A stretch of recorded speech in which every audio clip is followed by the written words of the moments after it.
India নিয়ে গিয়ে পেটাবো। নমস্কার বন্ধুরা, আমি শিপ্রা ইংল্যান্ড থেকে বলছি। বিলেতি পঙ্গিনীর একটি ব্লগে আপনাদের সবাইকে স্বাগত। রেডি হচ্ছি, বাট আমি না কিছুতেই এই চুল না কায়দা করতে পারি না। কি বিচ্ছিরি হয়েছে, পুরো মনে হচ্ছে যে দোকানের চুল মানে উপরে ট্যাং ট্যাং করছে আর কি। সব করতে পারি, সবই তো হবে, পুরো রেডি হয়ে গেলাম, কিন্তু শুধু এই চুল করতে গিয়ে যে আমার পুরো জান বেরিয়ে যায়। এই করে দিই আর কি, একটু কি কায়দা মারতে চেয়েছিলাম, সে কায়দা তো হলোই না। ছাতার মাথা হয়ে গেল। ঠিক করে আসছি আপনাদের সামনে। আজকের দিনটা আপনাদের মতো আমারও সিদ্ধিদাতা গানে সায় নামা দিয়ে শুরু হলো। শাড়ি, মেকআপ সমস্ত কিছুই ঠিকঠাক করে নিয়েছিলাম, আর চুলকে ঠিক করতে গিয়ে পুরো চুলোচুলি। লাস্টে আর কি করা যায়, সেই যে সবার কাভারেজ, যে উপরে ফুল দিয়ে দেওয়া আর নিচে একটা পরচুলো, আমিও সেটা করেই চুলটাকে মোটামুটি একটু ম্যানেজ করে নিলাম। আমাদের অনুষ্ঠান 7টার সময় শুরু হবার কথা, তো 7টা বেজে গেছে, 7টা 5 বাজে। বাইরে কিন্তু এখনো রোদ্দুর, 7টা 5-এও থাকবে, এখনো 8টা 8:30 অব্দি এরকম রোদ্দুর থাকবে। চলুন এবার যাওয়া যাক, বেরোইয়ে বাড়ি।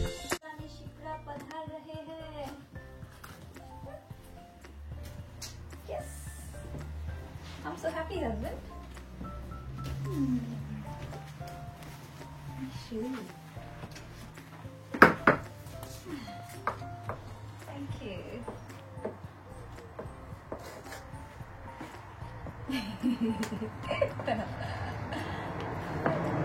Thank you.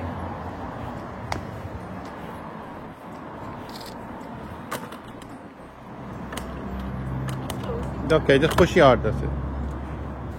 Yes, I'm ready. I'm looking. Husband, I'm looking. Very nice. Thank you. Okay, thank you. আমার বরের লেটেস্ট ব্যাপার হচ্ছে, আমি যখন সেজে গুজে একদম পুরো এরকম করে বেরোই না, তখন ও আবার আমার গেটটা খুলে দেয়। গেটটা খুলে আমায় ভেতরে বসতে দেয়, মানে তারপরে আবার না, যখন বেরোই তখন আর গেটটা খোলে না আমার জন্য, কিন্তু যখন আমি বাড়ি থেকে বেরোই তখন আমার গেটটা খুলে আমাকে ভেতরে বসতে বলে। কি স্পেশাল লাগে, দারুণ লাগে। এখন কিন্তু আপনারা আমার সাথে MIA-তে যাচ্ছেন। আমরা বিদেশের সমস্ত বাঙালিরা মিলে এখানে চেষ্টা করি সমস্ত পুজোগুলো সেলিব্রেট করা। আজকেও সেই হিসাবে সিদ্ধিদাতা গণেশের পুজো হবে। আর জানেন, এই যে আমাদের সামনে যে ভদ্রলোক বসে আছে ভিক্ষে করার জন্যে, এখানে কিন্তু আগে একটাও ভিখারি পাওয়া যেত না। এখন আমার বর বলে যত বাইরের ফরেনাররা আসছে তত ভিখারির সংখ্যা বাড়ছে। বিকেলবেলা 7টার সময় পুজোর টাইম দেওয়া ছিল। 7:30টায় আমি যখন পৌঁছলাম তখন কিন্তু লোকজন তেমন এসে পৌঁছায়নি। যেহেতু এটা উইকডের মধ্যে পুজোটা পড়েছে, তো তাই লোকের আসতে একটু টাইম লাগবে। যেহেতু লোকজন কম, তাই আমার কিছু দায়িত্ব কাঁধে চলে এলো, যেমন এই শঙ্খটা বাজানো। আর শঙ্খটা বাজাতে গিয়ে আমার না খুব ঋতুপর্ণা সেই শঙ্খ বাজানোর কথা মনে পড়ছিল। যাই হোক, আমি কিন্তু বাজিয়েছি। আর বাজাতে গিয়ে আমার লিপস্টিকের অবস্থা দেখুন, সমস্ত লিপস্টিক যেন এই শঙ্খের মধ্যেই লেগে গেছে। আবার আমি যখন এক হাত দিয়ে অন্য হাতে সেই হাওয়া মতন দিতে হয় না, তখন দেখি অন্য হাতেও সেই লিপস্টিক লেগে গেছে। আর এই লিপস্টিক পুরো শঙ্খে পুরো একাকার হয়ে গেছে। যাই হোক, এখানটায় কি দারুণ করে সাজানো হয়েছে নৈবেদ্য, সেটা একটু দেখাই। দেশে থাকি বা বিদেশে, যেখানেই মন্ত্রোচ্চারণ শুনি মনে হয় সমস্ত স্থান যেন দেবভূমিতে পরিণত হয়েছে। ওদিকে পুষ্পাঞ্জলির জন্য সাজিয়েও যেন ফুলে সেজে রেডি হয়ে রয়েছে। ছোট্টবেলায় আমার এই কাজগুলো করতে কি দারুণ লাগতো, আর এখনও তাই। আমি বলেছি না, আমার মধ্যে এই বাচ্চা মোটা যেন সারা জীবন বেঁচে থাকে। আমি মরার সাথে সাথেই সে যেন আমার থেকে শেষ হয়। যাই হোক, আর এই দেখুন, আজকের পঞ্চপ্রদীপও সে নিজেকে সাজিয়ে তুলেছে। আর পেছনের তুলসী গাছটা দেখছেন, এরম তুলসী গাছ কিন্তু এখানে সবার বাড়িতেই হয়ে থাকে। আর কেউ একজন সে এখানটায় তুলসী গাছ নিয়ে এসেছে। এই ঘন সবুজ পাতাটা কিসের পাতা বলুন তো? এই গাছটা কিন্তু আমি চিনতে পারছি না, আপনারা চিনতে পারলে আমাকে জানাবেন। এক দিদি ভাই তার মোদকগুলো এই পাতা দিয়ে সুন্দর করে ডেকোরেশন করে নিয়ে এসেছিল, তাই ভাবলাম আপনাদেরকে দেখানো যাক। আর এই পাতার নিচে যে তেলাকচুর পাতা, ওটা কিন্তু প্লাস্টিকের। ঠাকুরের চক্ষুদানের সময় সব জায়গাতেই এরকম ঢেকে দেওয়া হয়, আমাদের এখানেও তাই। আর এখন চলছে ঠাকুরের চক্ষুদান, তাই সবকিছু ঢেকে দেওয়া হয়েছে। আর এদিকে দেখুন, দুই রমণী কি দারুণ সুন্দর সাজুগুজু করে রয়েছে। ওর নাম ভাস্বতী, নামটাও যেমন সুন্দর, দেখতেও তেমনি। আর কি দারুণ সেজেছে দেখুন।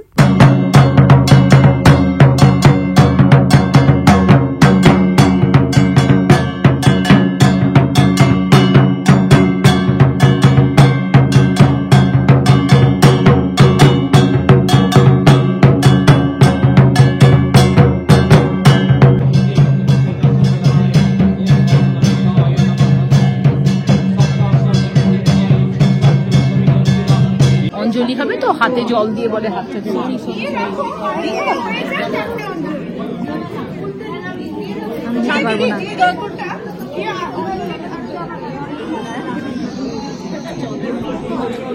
দেখতে দেখতে একটা বছর চোখের সামনে দিয়ে কেটে গেল, আবার ঢাকে কাঠি পড়ে গেল, আবার দুর্গাপুজো আসছে, আবার আমি বাড়ি যাচ্ছি।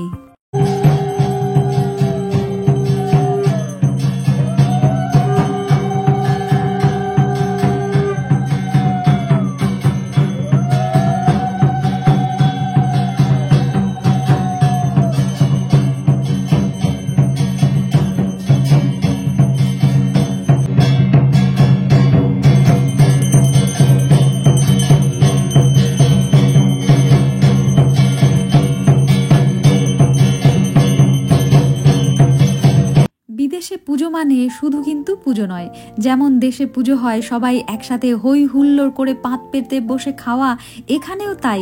কিন্তু এখানে পুজোর সবচেয়ে যেটা বড় ব্যাপার আমার কাছে, সেটা হলো আমার নিজের ভাষাতে কথা বলা।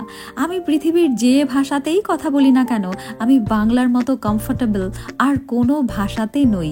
তাই যখন আমি আমার মানুষগুলো আমার পুজোর মণ্ডপে পাই, তখন আমার খুশিটা যেন আরও বেশি, অনেক বেশি খুশি হয়ে ওঠে। আমার লাইফে সেকেন্ড টাইম আমি গণেশ পুজো দেখছি। আসলে আমার বেড়ে ওঠা তো গ্রামে, আর আমাদের গ্রামে বারোয়ারি গণেশ পুজো হতো না। আমাদের সময় গণেশ পুজো মানে যাদের বাড়িতে দোকান আছে তাদের সেই দোকানেই গণেশ পুজো হতো।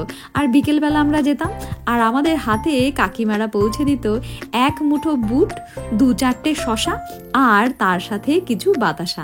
এটাই ছিল প্রসাদ।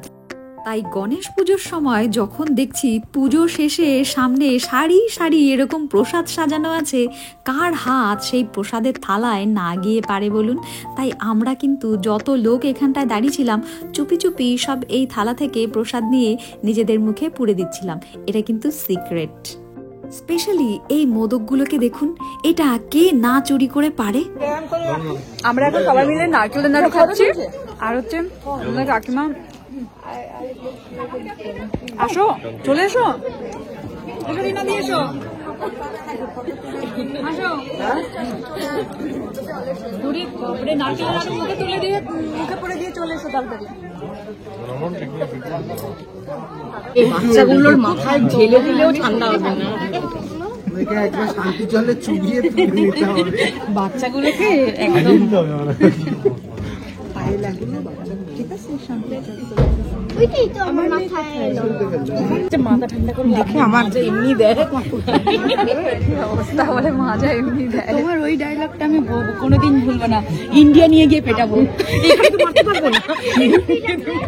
তুমি প্রত্যেক মাসে তাহলে আমি দেখো এটা পুরো ক্লিপটা তুলে দেবো আমার চ্যানেলে, যে এরা বাচ্চাকে ইন্ডিয়া নিয়ে যাওয়ার প্ল্যান করছে শুধু পেটানোর জন্য। চলে গেল তো, আমরা সব শেষ করে দিয়েছি, মানে পুরো এটা ফাঁকা বানিয়ে দিয়েছি। এই যে লাস্ট 2-1টা ছিল, সেটাও এখন ফাঁকা হচ্ছে। মানে একজন মানে পুরো চুরি করে। তোমাকে চোর বললো, বুঝেছো? হ্যাঁ, ওটা ইয়ে তো, দেখেছো আমায় দিচ্ছ না তুমি নাড়ুটা। হ্যাঁ, ওটা আমার ওয়াইফের জন্য। দেখলেন তো কি দারুণ আমরা একটা পুজো সারলাম। বিদেশের মাটিতে এরম সুন্দর একটা পুজো ভাবাই যায় না। আমি তো প্রথমে যখন এসছিলাম ইংল্যান্ডে ভাবতাম বাঙালিদের হয়তো দর্শনই পাবো না, কিন্তু এই MIA আমার জীবন যেন বদলে দিয়েছে। প্রতি 2 মাস অন্তরই একটা না একটা প্রোগ্রাম এখানে থেকেই থাকে, আর এইখানে আসতে আমার যে কি ভালো লাগে তা কি বলবো বলুন তো। কারণ আমি আমার এখানটায় আমার মতো কিছু মানুষকে পাই। আর এখন ভোগের প্রসাদ নিয়ে বসে পড়বো টেবিলে, আর বিলেতি বঙ্গিনী আজ আপনাদের থেকে এখানেই বিদায় নেবে। আর বিদায় নিতে নিতে সেই একই রিকোয়েস্ট, আমার এই ব্লগ যদি ভালো লাগে প্লিজ আমার চ্যানেলটাকে একটু সাবস্ক্রাইব করে নেবেন, একটা লাইক, কমেন্ট আর শেয়ার। পরের ব্লগে আবার হাজির হয়ে যাব। ততদিন ভালো থাকবেন, সুস্থ থাকবেন। Tata, bye bye.